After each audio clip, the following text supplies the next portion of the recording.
इस खबर के प्रायोजक हैं एएस ब्रांडेड लॉट वाला, लाल क्वार्टर, कृष्णनगर, दिल्ली। अभी हमारे साथ बात करने के लिए मौजूद हैं राष्ट्रीय रिपब्लिकन पार्टी के राष्ट्रीय अध्यक्ष मिर्ज़ा मेहताब बेग।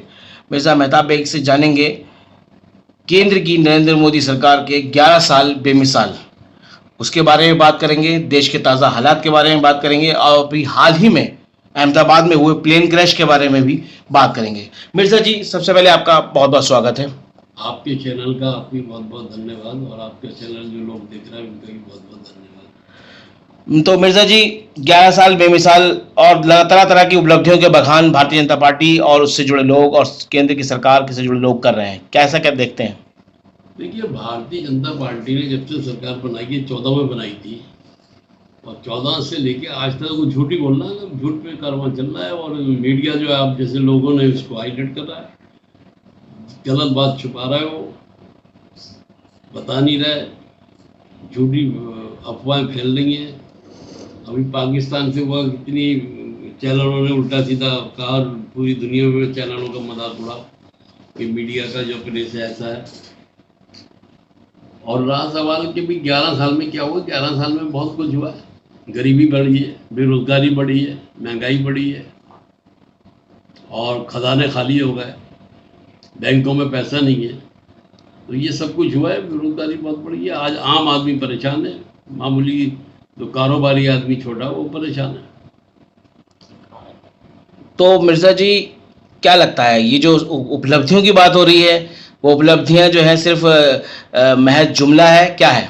मैं तो बता ही रहा हूँ, ये हुआ है 11 साल में, यही करा है, लोगों को परेशान करा है, महंगाई बढ़ाई है, बेरोजगारी बढ़ी है, समझे नहीं।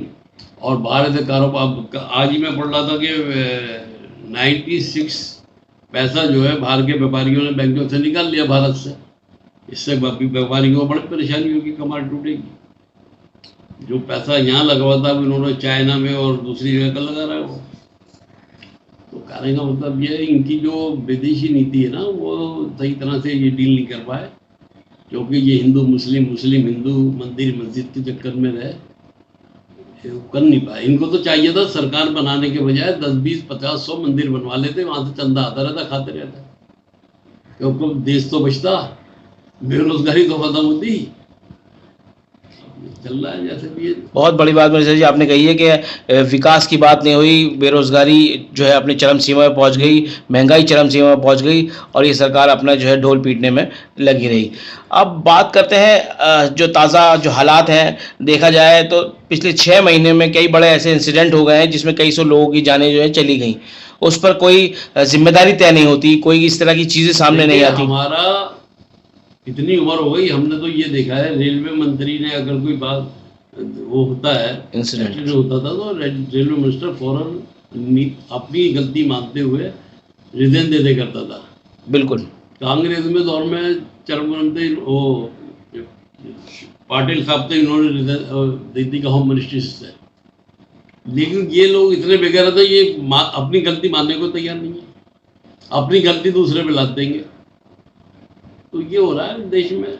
अब हमारी सुरक्षा कोई भी नहीं है, मिलिट्री के अफसर कह रहे हैं कि भाई हमारे पास हथियार में जंग लग गए, हमारे पास नए हथियार चाहिए, तो ये सारी बातें हो रही हैं। अब बताइए, हथियार की बात हो रही है और मुआहदे जो है अलग अलग देशों से तरह तरह के मुआहदे हो रहे हैं, और उसमें जो है आर्म्स की डील्स हो रही हैं दुनिया तरह की, लेकिन जो है सच्चाई कुछ और है। पब्लिक के लिए काम नहीं हो रहा ना, देश की जनता के लिए काम नहीं हो रहा, जनता परेशान है। ये सिर्फ पैसे वालों के लिए काम कर रहा है और पैसे वाले इनको पैसा खर्च करा चुनाव में और जितवाया, तो इनके काम कर रहे हैं, देश की जनता का काम नहीं कर रहे हैं, बिल्कुल देश की जनता का काम नहीं कर रहे हैं। मिर्ज़ा जी, अभी हाल ही में जो प्लेन क्रैश हुआ है अहमदाबाद में, उसे आप किस तरह देख रहे हैं? इतने लोगों की जानें चली गई, बहुत बड़ी लापरवाही है और बाकायदा मेरी सोच ये है कि एक प्लानिंग है।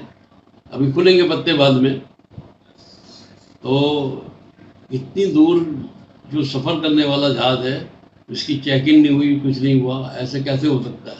मैं मानी इसका, अगर हम दिल्ली से बम्बई जाते हैं तो उसके जहाज़ की चेकिंग होती है, बिल्कुल, वो जहाज़ उड़ता है, और इतनी दूर जाना है वैसे लंदन, तो उसका तो एक पूरा चेक करना चाहिए था, क्यों नहीं करा?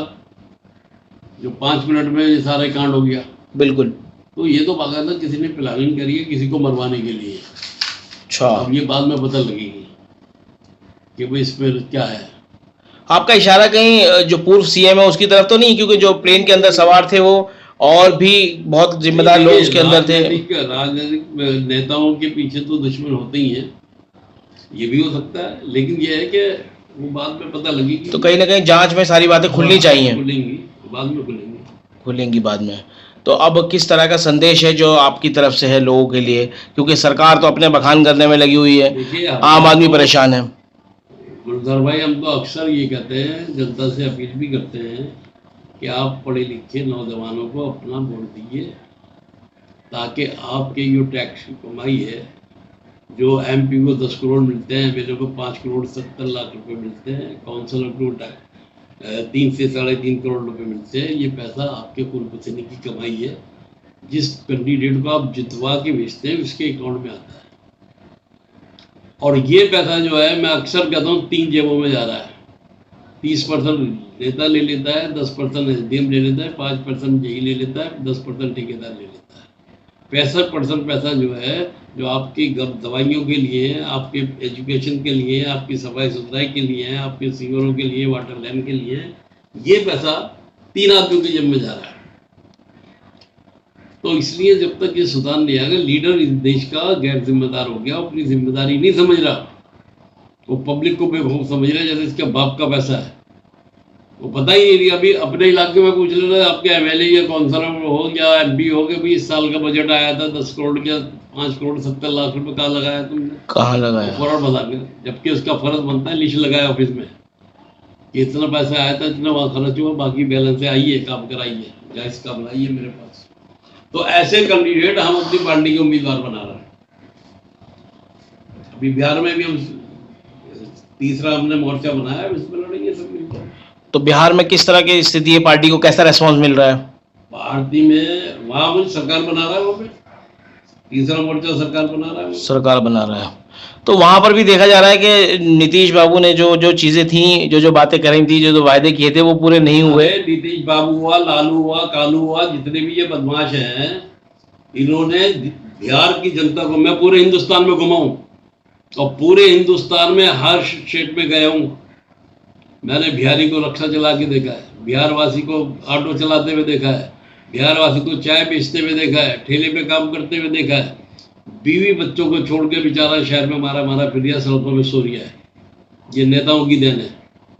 भारत को सोने की चिड़िया कहा जाता था बिहार और झारखंड की वजह से, झारखंड बिहार की वजह से। देखिए वहाँ हर चीज पैदा होती है, किसी स्टेट में नहीं होती। संदल वहाँ पैदा होता है, रेशम वहाँ पैदा होता है, अमृत वहाँ पैदा होता है, चांदी वहाँ पैदा होती है, कोला वहाँ पैदा होता है, सोना वहाँ पैदा होता है, फिर पिछड़ा हुआ है। क्या है कि कच्चा सामान बेच रहे हैं नेता लोग, गुंडे बने हुए हैं, और बिहार की जनता बेचारी परदेशों में मारी मारी फिर रही है बीवी बच्चों को छोड़ के। अगर हमारी सरकार बनती है तो वहीं मैन्युफैक्चर लगाए जाएंगे, बड़ी बड़ी इंडस्ट्रियां लगाएंगे, बिहार का आदमी अपने परिवार के लेके वही काम करेगा और सबको लोन दिया जाएगा कारोबार करने के लिए। बहुत पैसा है, देश की जनता बहुत पैसा देती है, बहुत टैक्स देती है, और सारे ये वीआईपी कल्चर जो खत्म किया जाएगा। जैसे होम मिनिस्टर के पीछे 500 आदमी पुलिस वाले लगे हुए, ये बिल्कुल खत्म किया जाएगा। जब आप पब्लिक की सेवा करते हो, पब्लिक के दुश्मन कौन है तुम्हारा, फिर तुम्हें इतनी सिक्योरिटी क्या के लिए चाहिए? बिल्कुल। इसका मतलब यह है कि आप आतंकवादी से भी ज्यादा आतंकवादी हो गए। तो ये सारी बातें हो रही हैं देश में। अब निकल के सुधार आ रहा है, लोग समझ रहे हैं कि भाई हाँ, ये जो है बदलाव होना चाहिए। मतलब ये कि बिहार में अगर सत्ता परिवर्तन होता है तो वहाँ की आवाम को, वहाँ की जनता को, जो बाहर भटक रहे हैं, दूसरे स्टेटों में भटकती है, उससे आप निजात दिलाएंगे। बिहार में रहेंगे और बिहार में बड़ी बड़ी इंडस्ट्रियां लगाएंगे, रेशम का बहुत बड़ा प्लांट लगाएंगे, संदल का बहुत बड़ा प्लांट लगाएंगे, बहुत सारी चीजें हैं जो वहाँ पे कच्चा माल एक्सपोर्ट हो रहा है। बिल्कुल। अब बिहार का आदमी जो शहरों में मारा मारा फिर रहा है, कोई बम्बई जा रहा है, कोई कलकत्ते जा रहा है, कोई दिल्ली जा रहा है, कोई चंडीगढ़ जा रहा है, और बेचारे वहाँ बीवी बच्चों को छोड़ के काम कर रहा है रात दिन। तो इस बार जो है आवाम जो है वहाँ की, बिहार की, वो पूरी तरह से मूड बना चुकी है सत्ता परिवर्तन का। बिल्कुल बिल्कुल। बहुत बहुत शुक्रिया।